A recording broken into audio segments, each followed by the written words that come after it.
Good afternoon, everyone. I just want to do a quick mic check, make sure that everyone can hear me, and I'm not roboting or anything like that.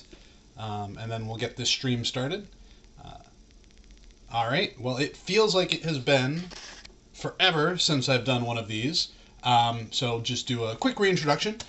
So my name is Matt Elliott. My handle on the message boards is Scenario, and I'm a world designer on Lord of the Rings Online and have been doing it for, what feels like almost 20 years now, but a little bit less than that. And this is the Casual Stroll Through Middle Earth, a live stream where we, explore the world of Middle Earth in Lord of the Rings Online, talk about some of the behind the scenes stuff in region development, and just in general talk about what goes into world design on a project like this.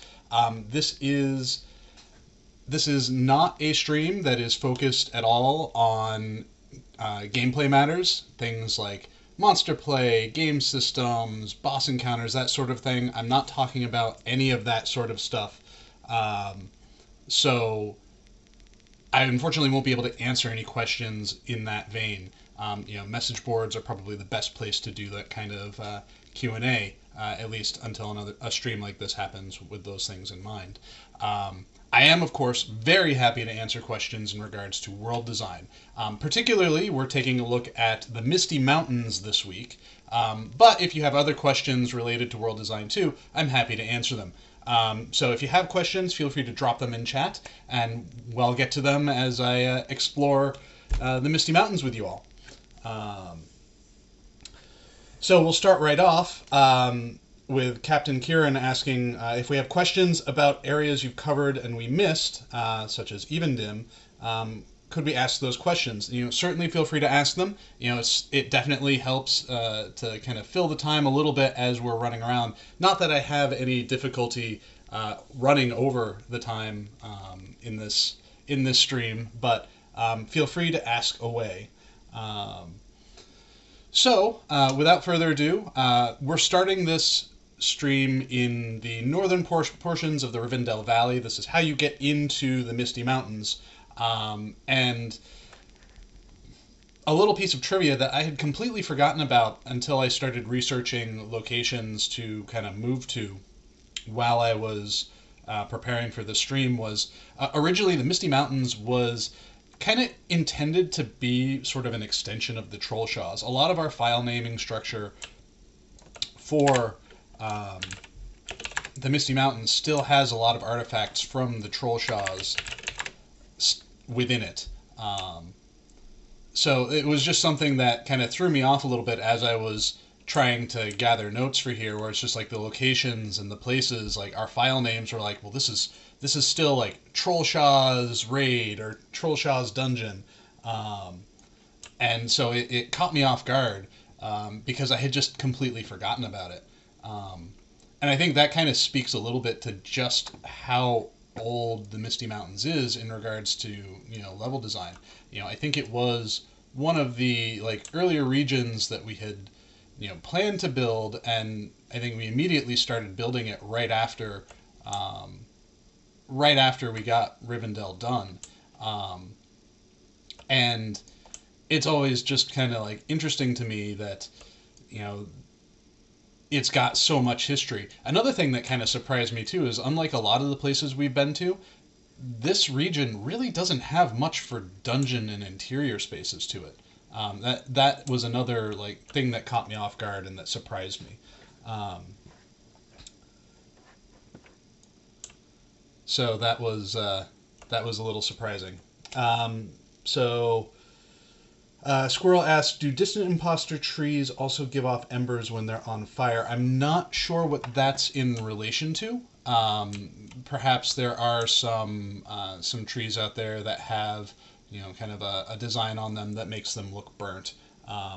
Typically, our distant imposters are just flat 2D cards, so they don't typically normally have any sort of special effect to them. We do have some imposters that were created for very specific purposes, such as in Dunland, armies of individuals that are walking along. That's a very, very special case imposter that we don't do all that often.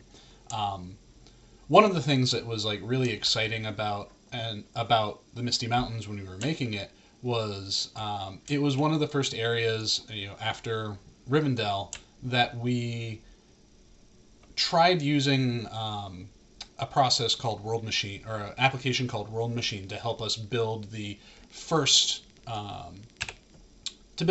pass of the height map in the area, and to try to get it to feel a little bit more naturalistic. And there are certainly some aspects on it, as you can see here in the distance, the way our far terrain here is kind of degrading, that are aren't as successful, but there are others where you can see this ridge that has a little bit more of a natural feel to it.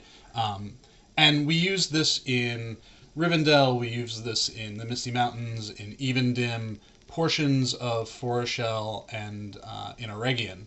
And then I think we kind of like fell off of that process, in part because of the way that our tools integrated with the software, and we didn't really have a good way to kind of input what the software could create into our game. We've since made those changes, and I've been able to kind of recreate that process and use that in Carbonach, for example. So let's go down, while we're looking at this view here, let's go down through some of the other questions that might have popped up in chat. So Ivanar says, the thing that annoys me about the Misties is how it has been connected to other areas so wrongly. First, you have to go through Rivendell to get to the Misties. How is Rivendell a secret haven if the whole world has to go through it to reach the mountains? So, I mean, that is purely an artifact of this being a game. There was a concept at the time that Lord of the Rings was originally being developed as a theme park MMO. There are other, and I'm sure other people, as I talk about this, can think about places that kind of match that similar kind of experience, where it's like each region you go to is kind of connected to the last and is its own little microcosm of experience. I think the earlier regions of the game and all the way up through Angmar, we kind of had that approach in mind to some degree as we were building, where we wanted things to be connected. We also had a very specific plan, like this is the map that we have to follow to get through the game. And it is funny, and it is something that we joke about pretty routinely, or we had joked about pretty routinely when we were developing these things, with the idea of the hidden city of Rivendell, or the hidden ranger stronghold of Estildin, where in the story, where it's supposed to be like, no one knows they're here, but you've got this train of players constantly going through it, or it's become a major hub and a major marketplace. So I think to some degree there has to be a little bit of an allowance for suspension of disbelief when you enter into something like this. I think it would be great for us to find other ways to connect regions together, or to even expand existing ones, as we have done in Breland, as we will be doing in Trollshaws with the Angle, and maybe in Misty Mountains could be something where we consider that as well for the future. Though I do think we've done a lot with the Misty Mountains already. I'm not sure how much more we could do to make it feel like distinct and different and interesting, but that's also would be something for us to figure out ourselves if we were ever to decide to do an expansion in the Misty Mountains, and to find ways to connect it to other things, like doing a version of the Misty Mountains that appends off of Eregion, for example, and then would eventually connect to the southern portions of this region. There was a note in here too about I might be needing to define what imposter means. So for our game terminology, distant imposters are kind of the lowest D-grade version of an object that we can have, and we typically use it mostly for natural elements such as trees. So these trees that are here in the very, very background, those are not the actual 3D models for the trees. They're a 2D representation of the trees. And we have them in place so that when it comes time to load things, it's a little bit lighter very, very far in the distance. You can see these trees up here in the mountains too. Those are distant imposters. They're not the actual trees, but they're references for those trees. So we're loading much, much less on the client at a distance. You know, we don't need to be loading these full trees in the distance here when we can load a simple representation of those trees. So we'll continue down through some of the questions here.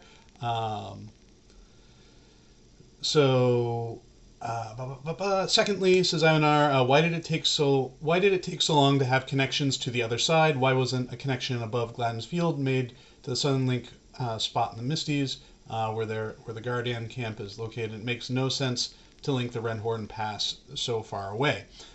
So the reason why it took so long is I think we were a little shy to connect our different region spaces. So Eriador is considered Region 1, and it's its own distinct set of terrain. And Region 2, which is Rovanian and Rohan, is its own distinct set of terrain. And the access point to it was always through Moria.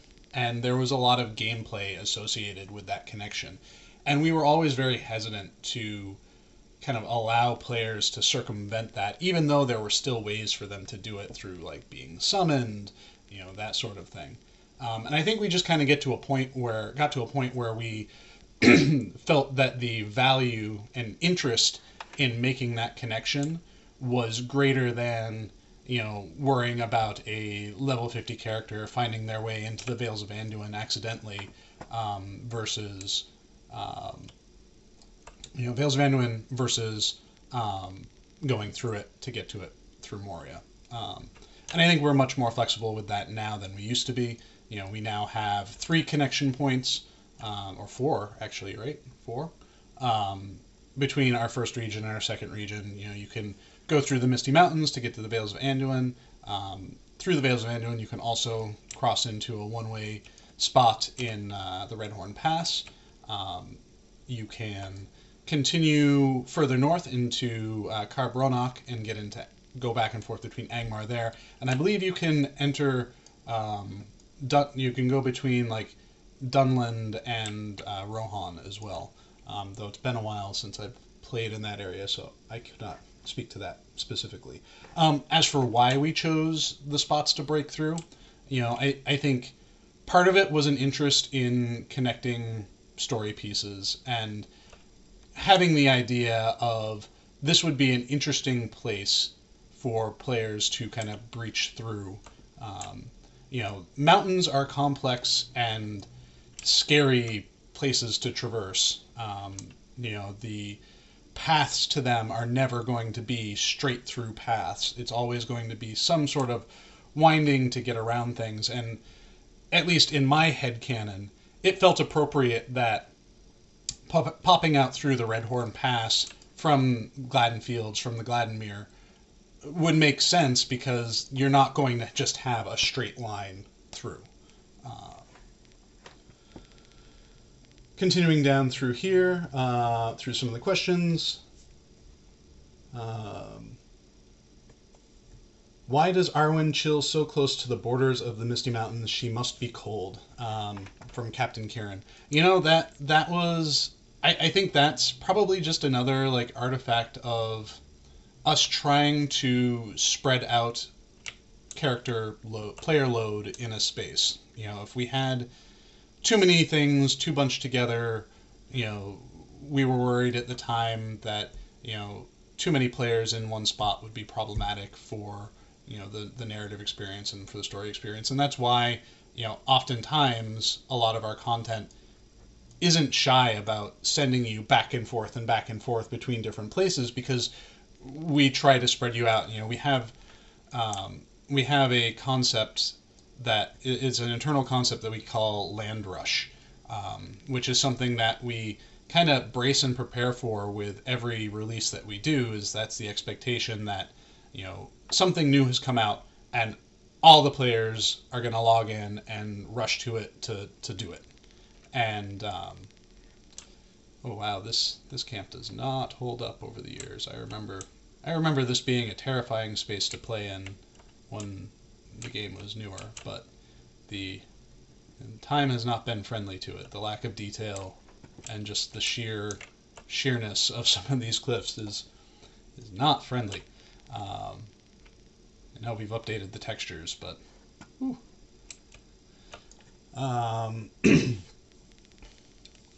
So Iwanar says, I hope that the new area in the angle leads to the long, inaccessible river space between the Troll Shaws and the Lone Lands being opened up. I mean, I'm not going to talk specifically about the angle because I feel like that's a good conversation to have in its own stream, and may be something that we do either next month or the month after, the closer we get to launch. But I can say that, you know, Ettenmoors is kind of its own little bubble, and we would have to be very cautious about how we imply connection between the world at large and the Ettenmoors. By and large, because, you know, we want to be careful about avoiding accidental monster player escapes into the non-monster player portions of the world.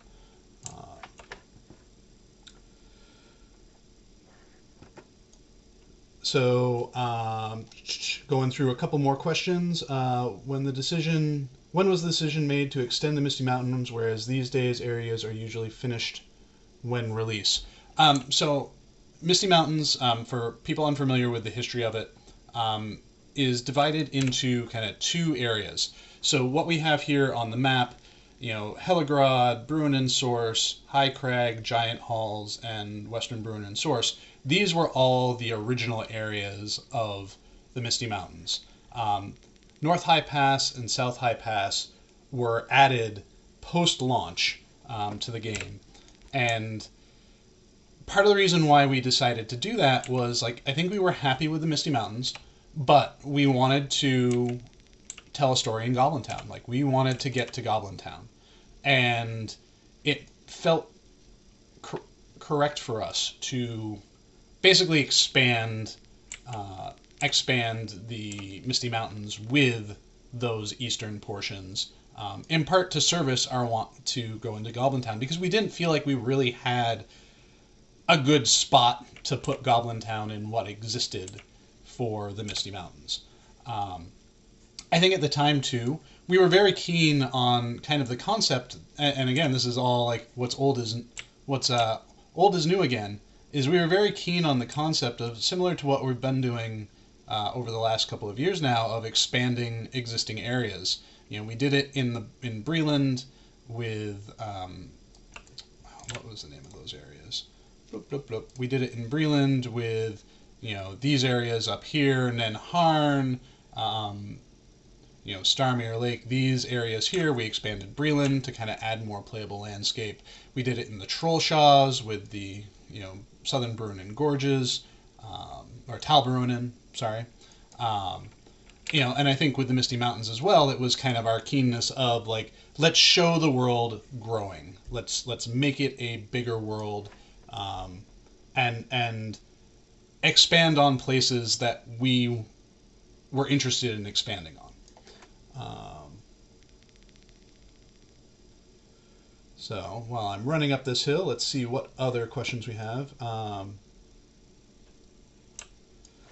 I'd be curious to see if the front door ever gets unlocked and open again in the Vales. Oh, you mean between front door? I'm not sure what Druid's Fire means by front door. Yao Deco de Milieu says there is a huge area between Angmar and the Misty Mountains with a few fortresses and camps in it. Was there a plan to connect those two regions back in time? So I think I've commented before on how when the game was in its previous incarnation, when it was called Middle-earth Online, there was a much greater ambition behind the landscape, and I think the intent was really to recreate at least all of Eriador, and that was, like I said, ambitious, and I think it would have been challenging for us to do all of that, but there are still remnants of that existing in the game space. and I know a lot of people are familiar with them. They know of them. Like I've even like shown some of those spots, particularly in Erd Luin, because I think that's one of the places where we have the most of these artifacts kind of kicking around. But I think it's outside of potentially inspiring us for future expansions of areas. It's hard to really say that what our plans were for those spaces, because the majority of the people who are making design decisions at that state in the game are no longer are long departed from Lord of the Rings, with the exception of maybe one person, and he may not even know what the intent was with some of those places. So, Squirrel says, the chickens thank you for the Misty Mountains to Vales crossing. You're welcome.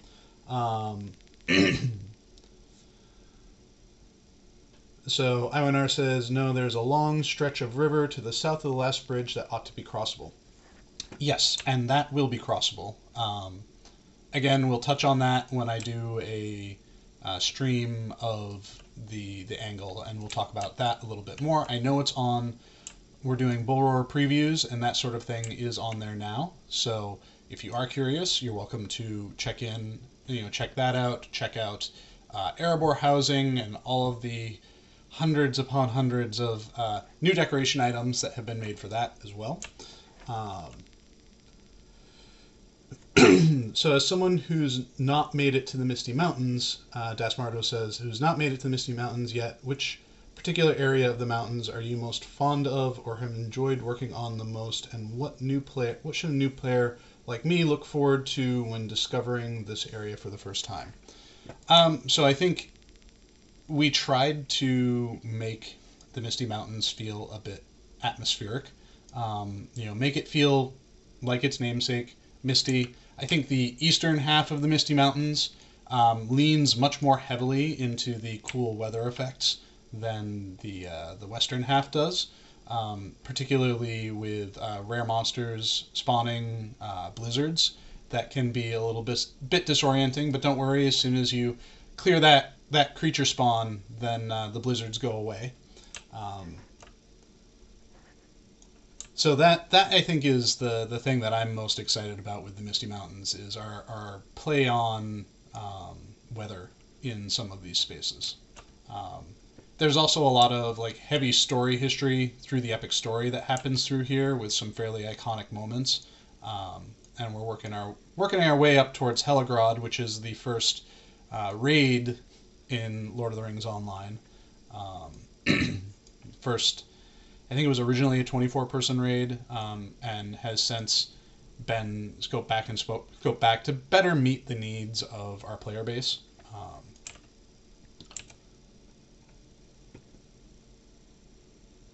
So we get a good view. So, I'm not going to jump up and over the impassables here, but, I'm sure there are some fun cliffs to slide down on the other side of the impassable over here.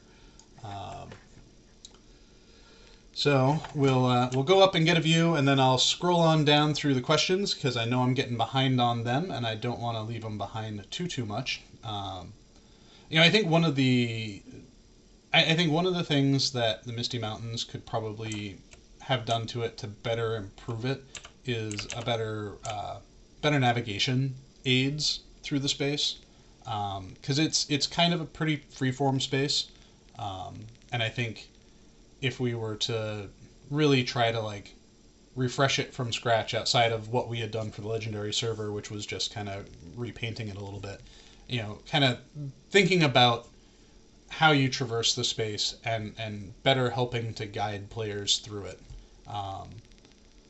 Particularly as you get into the southern portions, which are more group-oriented content.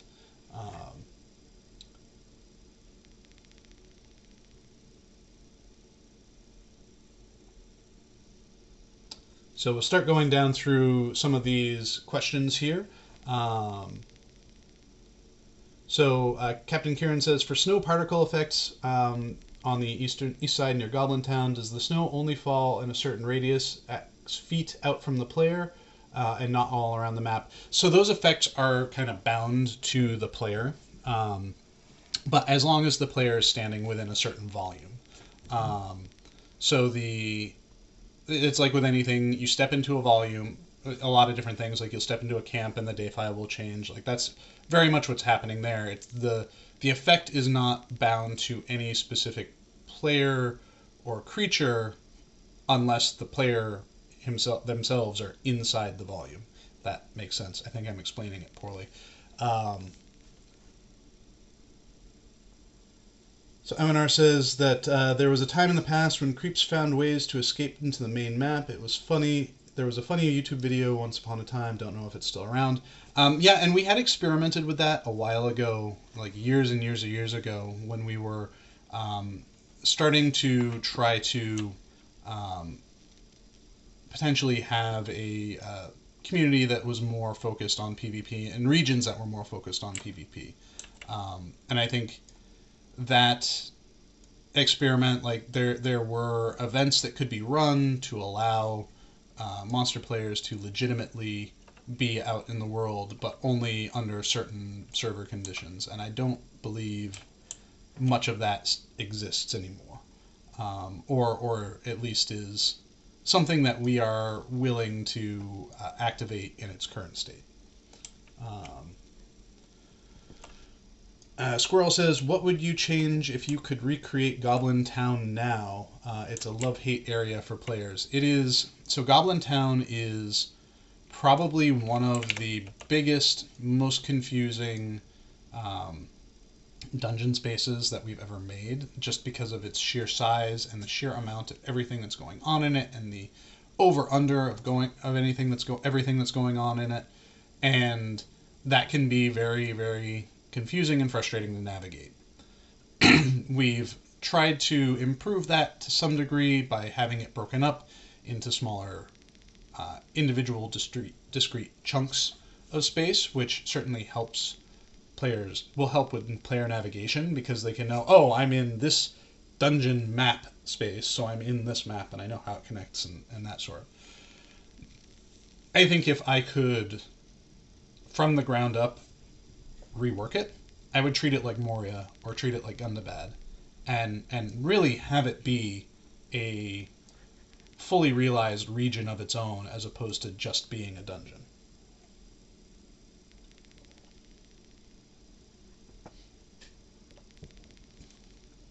I'm trying to preemptively drink before you all tell me to, and my throat is still a little dry. Okay, so now I have context for what Druid's Fire is talking about.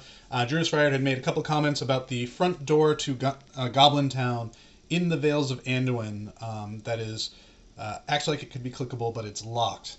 I thought there was a quest line that would allow you to go into it, or an instance that would take you into it.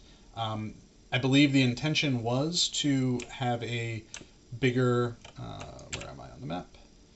To have a bigger Goblin Town experience in the Vales of Anduin, but we just didn't have the time for it. I think between building the Vales of Anduin and wanting to get sort of like ramped up and moving on Mordor Besieged and Minas Morgul, it just didn't make sense for us to do something bigger. But the opportunity for us is there to do something bigger if we ever decide we want to in the future. One of my favorite bits about Goblin Town was, we specifically requested the music for it be inspired by the Rankin Bass Goblin Town music. So like "Hi ho, my lad," like we really like. There's so many of us have so much nostalgia for that film. Regardless of its qualities, we have so much nostalgia for it that we wanted to kind of pay homage to the Hobbit animated movie and pay homage to the music from that movie in Goblin Town.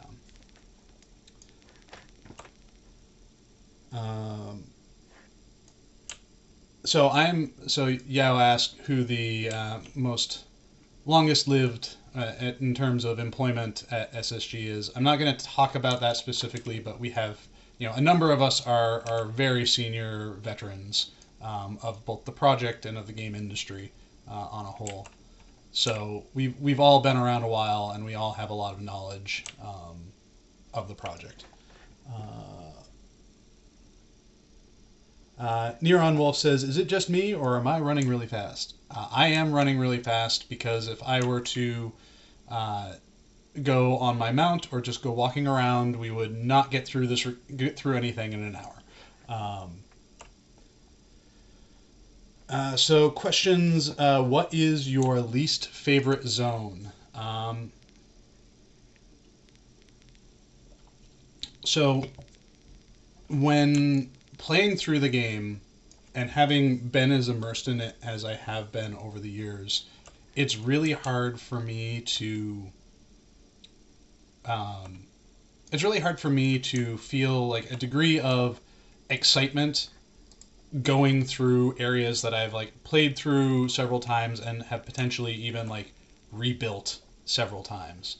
I would say probably my least favorite is so my least favorite from a play perspective is probably the Lone Lands. Oh, hey, there's a rare monster here somewhere. We're getting a blizzard. So for those of you unfamiliar with the Misty Mountains, there are rare monsters that spawn in-game, and when they are spawned in the area that they are in, you will be afflicted by a blizzard, such as this.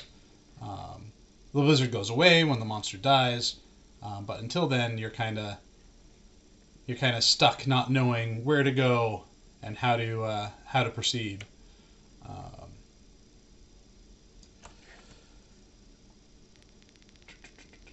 Let's see. Druid's Fire says, one of the fun and also sometimes annoying things about LOTRO is that sometimes you still need people to zerg old raids no matter what level or class due to mechanics. Yep, and I think like that's one way a designer can kind of ensure that group fights can still remain group fights. I remember like classic MMOs where it's like part of a way to ensure a group encounter stays a group encounter is you have a series of switches or locked doors that require you to kind of go back and forth with a group of people in order to complete it. So, and I think particularly our older raids have some of those like intents and mechanics, and our older instances too have some of that like intent and mechanic behind it. So here we are right now. This is the like entry area to Goblin Town. There are a couple of different entrances to it. The Black Crack is one of them. And then there's another one on a further down level. I know there are some instances that take place outside of it as well. Whee!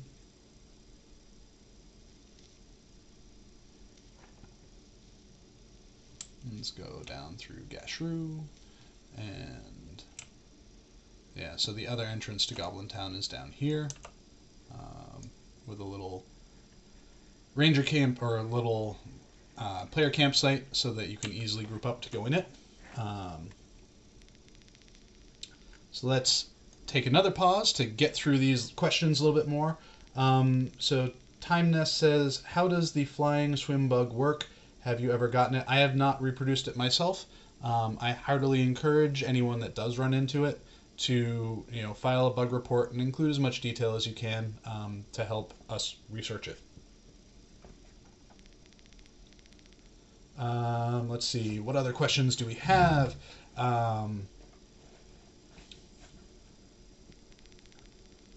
So, what program do you guys use to world build, from Captain Kieran, and how would you recommend one getting started delving into what you do, essentially? So, we use a proprietary program called World Builder. It's our level editing software. It's our content editing software.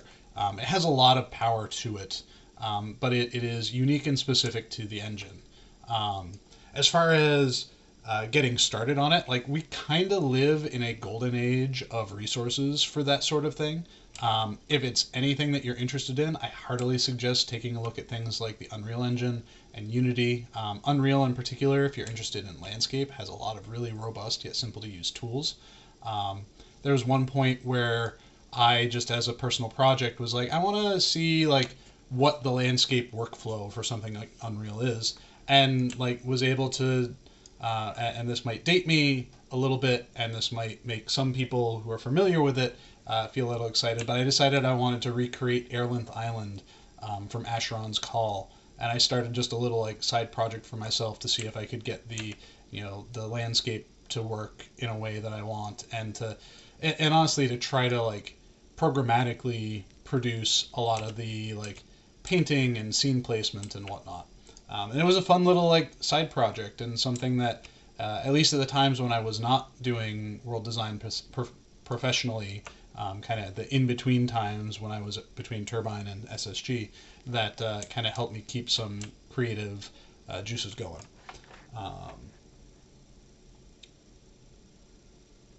So let's see, any other questions here before I keep on going? There's a lot of comments about the rare monsters causing the blizzard.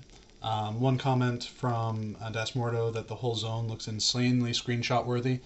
There are definitely some impressive views. I would say that the things that hold it back a little bit is just trying, the way our system kind of automatically degrades some of the far terrain. Oh, hey, another shard dropper. Can make some of those distant mountains not look great.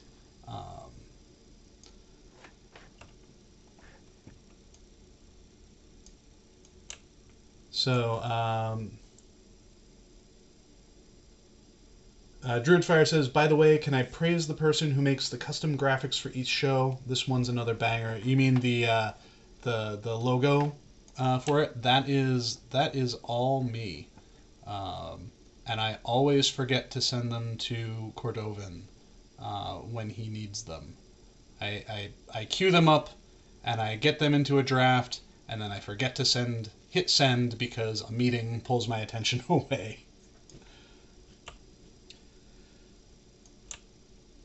So one of the things, too, that we were excited about when we were building the eastern portion of the Misty Mountains was kind of reintroducing the Gardane. We had used them in Evendim. We really liked them. We liked their look, their feel. We liked kind of what they represented as far as a silhouette that we hadn't really used before, or didn't have much of, and as a culture that was kind of interesting to us. So having them in this space was really nice for us to kind of like further push them as an interesting character for us. I think we call them giant, or no, they're men. They're the inception of them was kind of like pre-Bjorning skin changer tech.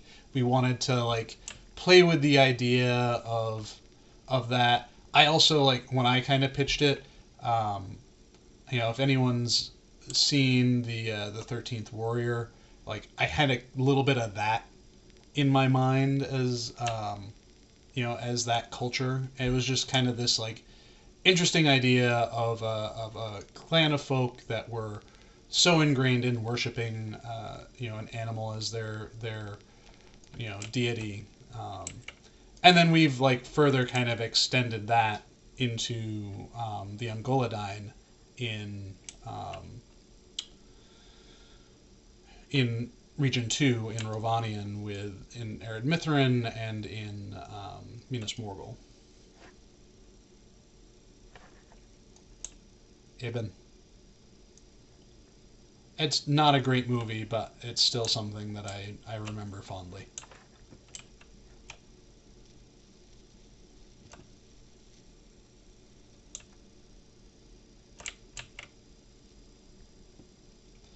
So to further respond to Iwanar, yes, if it was a straight line, this is potentially where the Kidzugala Pass could come through.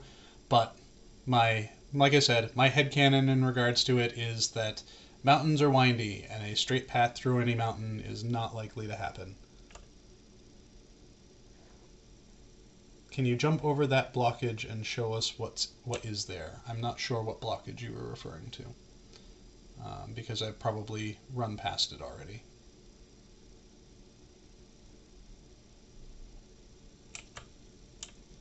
You mean over here in the distance here?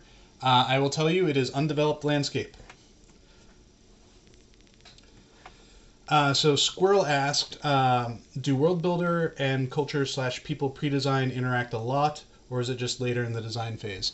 So, I've talked a little bit about what our pre-production process usually is.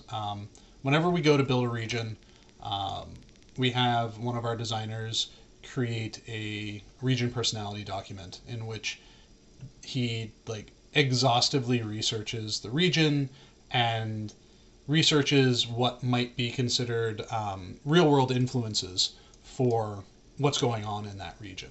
And then extrapolating from there other kinds of things that could be happening in that space, in those spaces, based off of that information.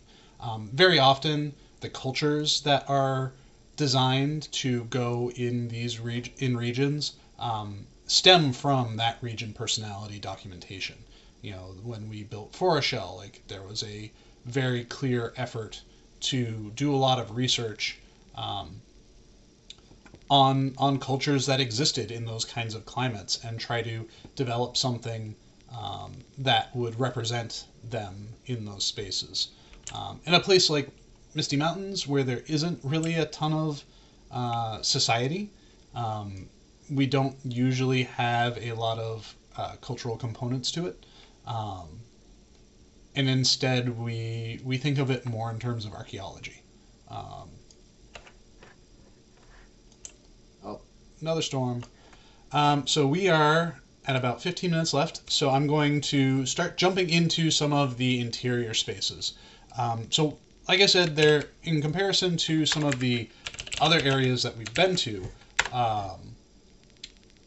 Misty Mountains is pretty scant. There's not a ton of different interiors, and what are there are generally fairly simple. There's Helagrod, there's Goblin Town, and then there's a smattering of things here and there. So there's, and these little interiors here are often, narrative-focused spaces. So they're not like their extensive dungeon crawls. Drink. Thank you for the reminder.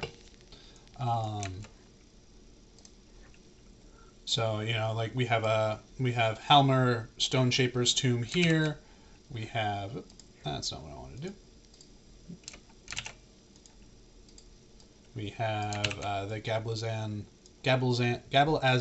Vault, which is another simple space that is mostly meant for story purposes. Using assets that were, again, because of the age of the region, these are assets that are kind of predate Lord of the Rings Online and the standards for Lord of the Rings Online. So these are, old interior pieces. And their age, they show their age. Their textures are not the clearest textures out there. And I believe I may have made, no, I didn't make those. Way back, I was a production artist, and there are still elements of things that I've made. I think actually I made these. Elements of things that I created, artwork that I made, kicking around in the game, and I cringe whenever I see them. We've got Helagrod dungeons.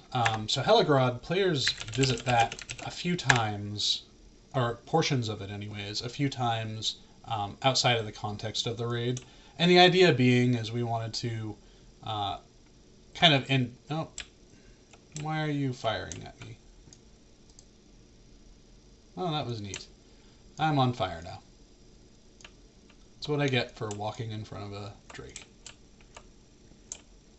The context for sending players into spaces like this is, in story spaces, is to, entice them into them. Maybe hopefully they'll be intrigued enough by the space to want to, come here with a group to participate in the content. So in the original incarnation of Helagrod, it was a classic style raid where it was all just one big instance encounter that could take you potentially up to like 8 hours to, complete. And that's not really respectful of the times of people that are participating in it.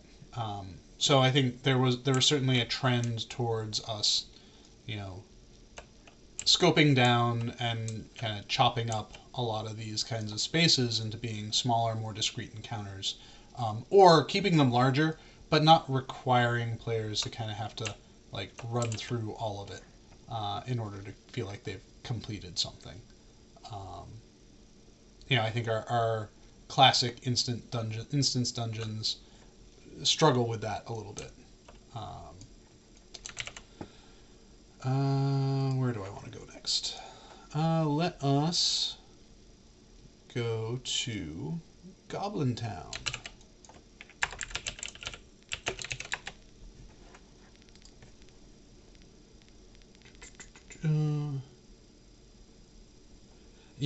So Where Willow says, I forget that these tiny inside spaces, but they're so unique. And I think that's one of the things that in a lot of places we have these little like interiors that are hidden around all over the place, and people just we don't always remember that they're there because you kind of just treat them like they're set dressing almost. They're sneaky little hidden spots, and you just think, oh well, that's a building, but you don't realize that there's a door to it.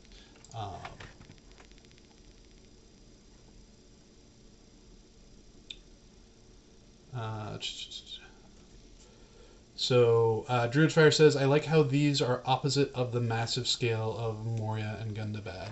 Yeah, those are always like little fun things to make. Like one of the things that I did when I was working on building out the like more common public spaces of Erebor, not housing Erebor, but Erebor itself, was the trying to capture a different style and feel in the tunnels that were there and in the interior, like the homes that were inside the space.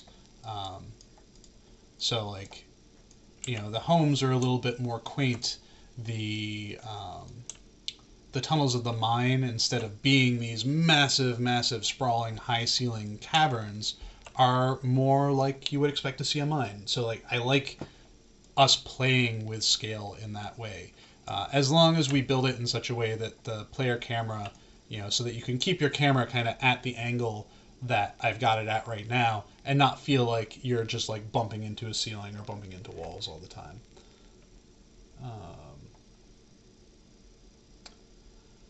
So Edith says, people also spend more time tilting up to look at the ceiling in game. Need to spend more time tilting up to look at the ceiling. A lot of detail work goes unappreciated because we forget it's up there.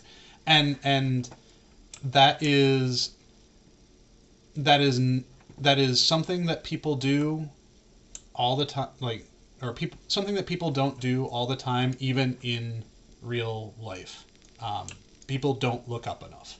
And in terms of game development, it certainly drives some of our decision making sometimes, because we want to make sure that we have a fully realized space, but knowing that people don't always look up and don't always appreciate the full 3D-ness of a space, it makes us have to kind of think a little bit about how much work and how much detail we want to put into those areas that people don't typically look at.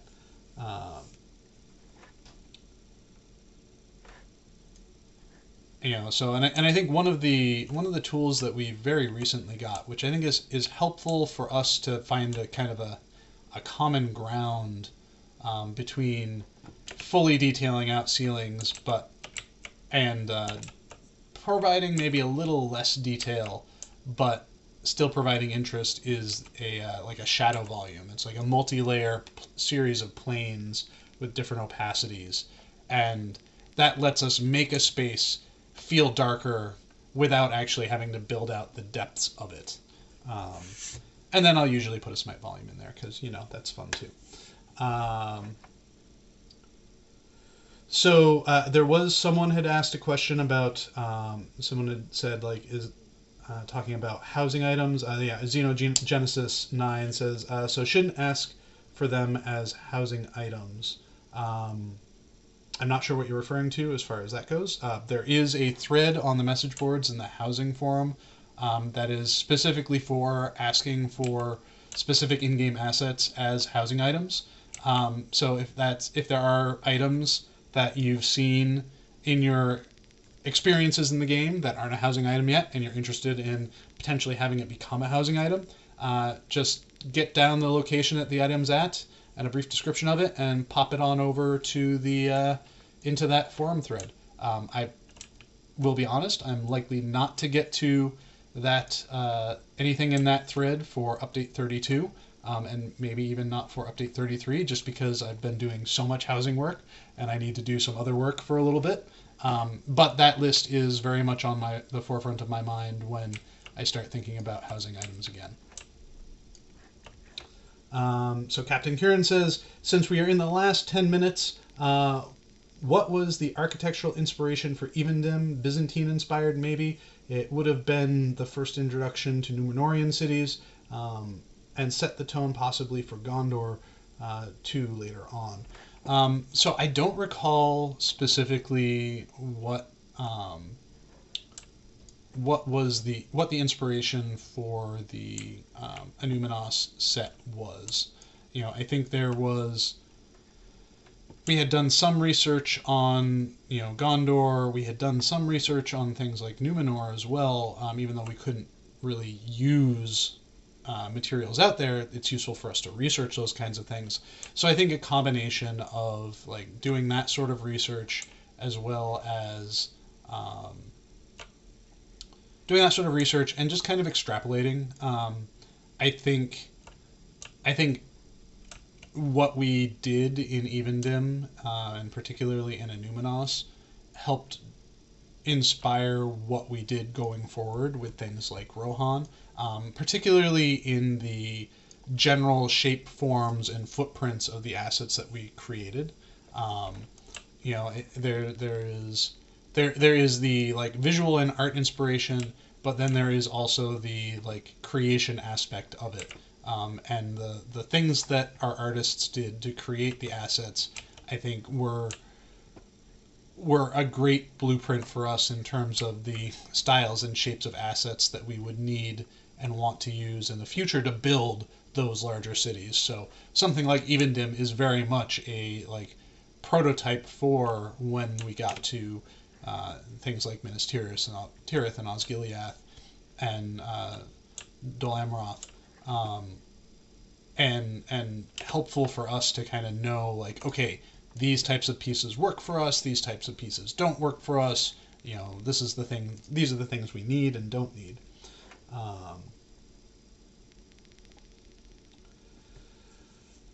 So Xenogenesis says, "'Twas a joke asking about pre-LOTRO assets as housing items."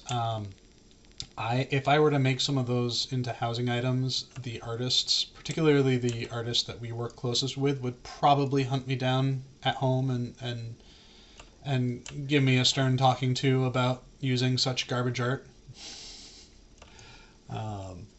Druidsfire says, here's a question: how hard would it be to create up-down arrows on the map to help players navigate to quest ring areas in more vertically scaled places like Deepsgrave? So we know that places like Deepsgrave can be challenging as far as navigation goes, at least on the map. And we try to mitigate some of those issues by indicating where up and downs can be. As far as making the map a little bit more dynamic, that would require a fairly significant shift in how our map system works. And I wouldn't be able to even begin to tell you what the estimate for that is. It's something that we've talked about, not specifically in relation to Deepsgrave, but in terms of, making a better map. But it's potentially a lot of work to change how the map system works into something different and something new. So hopefully that answers that question. Soft Snake GR says, isn't the new area included in beta for update 32? Yes, the angle is accessible in Update 32. You can get to it from the Trollshaws, and you can also access it from the Harlow Egg in the Lonelands. So it is available. It is still very heavily in development, so you will likely find stretch textures and monster camps that aren't populated, and stuck spots and whatnot, while our work continues on with it. And as we get closer to release, all of those things will be shorn up so that they do not cause problems for navigation and problems for just the general player experience. Would love to see more housing items as drops. They used to be so prominent in Moria up through Isengard, especially as instance boss drops. I know we still do some housing items as drops, though I think the general preference has been to rely less on the random number generator to make those things accessible, and use things like barter systems to kind of better guarantee you'll be able to get the things that you want and that you're interested in. So it's a bit of a trade-off. Like, I think I'm sure that there is a level of excitement about getting that cool drop off, but there's also a degree of frustration when you spend so much time on something and then have to deal with the disappointment of not getting it.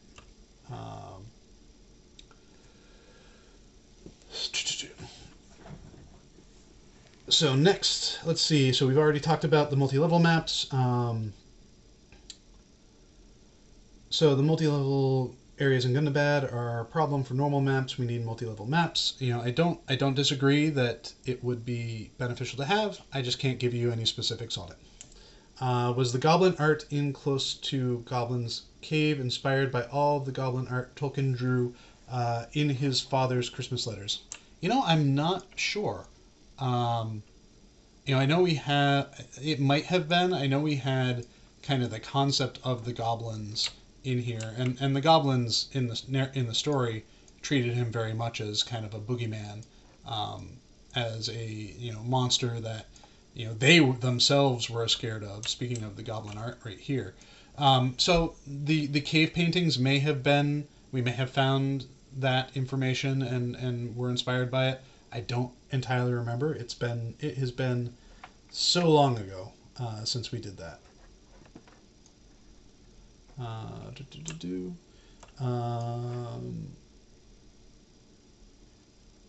So Moobot's got a little bit of some older information in there. Don't let that confuse you. They're talking about the brawler. So Edelith says, "Good question. I've tried to run it, and one." So we're still talking about the items that can drop from instances. So yeah, I can't really speak to any specifics on those. In part because some of them I'm familiar with, and in part because I don't necessarily have any control over rewards.